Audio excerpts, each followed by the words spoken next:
Search and rescue efforts are underway at this hour in Tibet, where a powerful earthquake has killed at least 95 people. The U.S. Geological Survey says a 7.1 quake struck just after 9 a.m. local time, and it was followed by dozens of aftershocks. Authorities say the shaking could be felt as far away as Nepal and northern India. Social media video from China shows streets filled with rubble as a result. Mark Stewart is joining us now from Beijing with the very latest. What do we know about this quake? I mean, I understand it struck in a remote area. I'd imagine that's hindering rescue efforts. No question, Amara. Location is just one of the many challenges. This is a high altitude area, about 14,000 feet in some places. Even if you are in very good shape, it's very difficult to breathe. And that is one of many reasons why this rescue is so difficult. We have rescue crews who are having to go through boulders, through broken buildings, and put the altitude on top of it.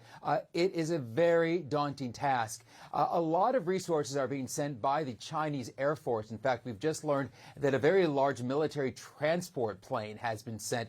Just some of the hardware that's being dispatched to the area, but an indication of just how difficult of a task this is. In fact, you see video of these crews arriving on the scene, going into action. Weather is also a challenge as it's now nighttime. The temperature has dropped significantly. No snow on the ground, but very cold temperatures overnight, adding to the difficulties in all of this. Another sticking point in all of this is going to be infrastructure.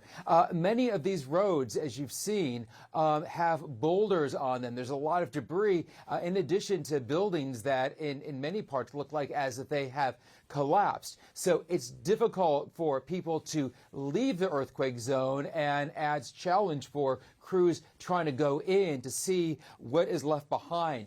You mentioned all of the aftershocks. This is a fact that we just learned that really struck me. 150 aftershocks reported at 6 o'clock local time. And that is just an indication of what these crews are facing, a very long list of challenges. And quite frankly, a lot of these images are just heartbreaking. Earlier, we saw a man on a stretcher, and you could just see the despair on that person's face. Tibet is a very significant part of the world here. It's seen as a very sacred place, of course, with its origins in Buddhism. We have heard now from the Dalai Lama, in fact. He says that he is saddened by what has happened, is offering prayers for people who have lost their lives, and is offering hopes for a swift recovery for those who are injured. Also hearing from Chinese President Xi Jinping, who earlier today really made it clear that this rescue effort is a national priority, an all-out effort to rescue people from the hurricane, or from the earthquake zone, I should say. Amra, it is just past 9 o'clock in the evening. It is dark, and there's certainly a lot of concern what the hours will bring and what will be discovered when the sun starts to rise in the morning, Amara. And of course, earthquakes of this magnitude always come with many aftershocks, as you mentioned. And with that, do we expect the death toll to rise even more so in the coming hours and days? Yeah, I mean, I think the thing which has really struck us who have been covering this story throughout the day, you know, when this first happened at around 9 o'clock in the morning, the death toll was in the single digits. And then within a matter of hours, as crews were able to get closer and closer, the death toll certainly certainly started to rise. So I don't think anyone, sadly, is ruling out the possibility that more bodies could be found in the rubble overnight, Amra. Absolutely. Mark Stewart following this story for us there in Tibet. Thank you so much, live for us there in Beijing. And meteorologist Derek Van Dam takes a look at the weather conditions in the quake zone.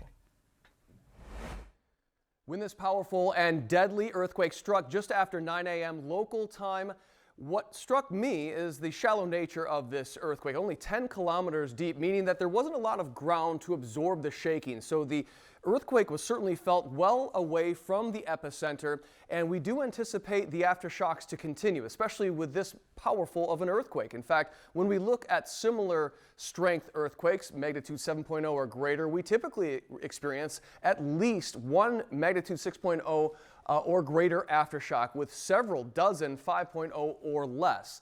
Now, where the earthquake occurred on the Tibetan plateau, it is a high elevation location. So here's the Himalayan mountains, here's Nepal, India to the south, China to the north. That's the epicenter right there. So just by its true nature of its location, it is a cold part of the world, but it's been particularly cold lately. Now, in terms of the weather going forward, we don't have any significant weather systems in play for the search and recovery efforts until the weekend. So we look towards Saturday and Sunday when you start to see some of this impactful weather starting to impact the Himalayas and the surrounding areas that could pick up the winds and complicate that search and rescue effort going forward. So that's again for the weekend. In the meantime, generally dry conditions anticipated in and around the epicenter. Here's the closest reporting station. The next 3 days, you can see temperatures will drop well below the freezing mark overnight, so that also complicates the search and recovery efforts. But you can see by the afternoon, temperatures warm into the single digits to around 10 degrees by Friday afternoon.